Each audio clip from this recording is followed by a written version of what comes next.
Neda, thanks so much. Neda outside the UN there. Well, let's cross live now and speak to former US Ambassador and Distinguished Fellow at the Atlantic Council, Gina Abercrombie-Winstanley. And Gina, we see what's happening in the UN this evening. We're going to be hearing from a number of countries. So talk me through, if you can, your own assessment of what the fallout could be. Thank you.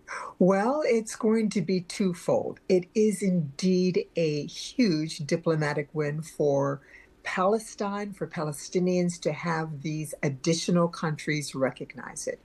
European countries have often been seen as the prize and a weight that could really make a difference. But the reality is it's symbolic.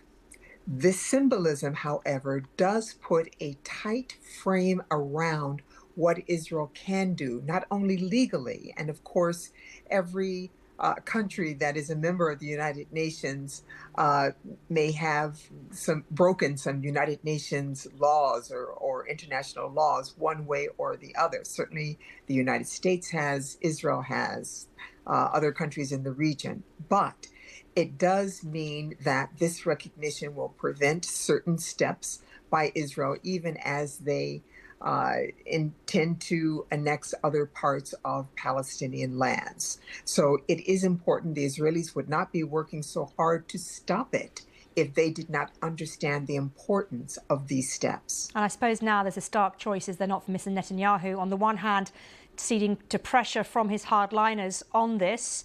On the other hand, continuing to develop relations with its Arab neighbours, because, of course, we have heard from some Arab countries that the red line for them is the symbolic annexation of more of the West Bank. So I wonder what that would mean potentially for the Abraham Accords and for the US as well.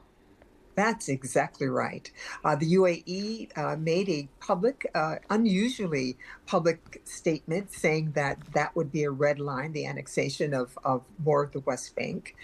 So we're going to watch that closely. That means that the Israelis have to decide whether they want to imperil the Abraham Accords and whether the UAE will stand by its commitment.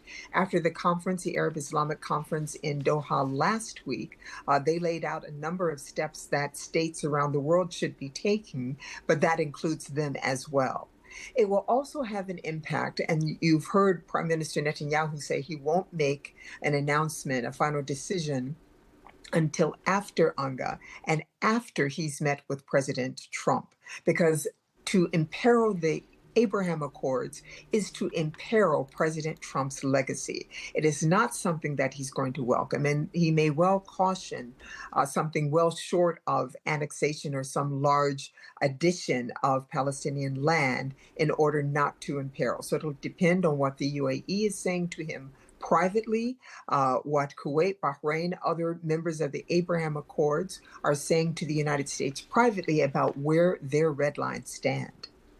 OK, Gina, thank you very much indeed. It's been really good to get your assessment on what's happening this evening. My pleasure.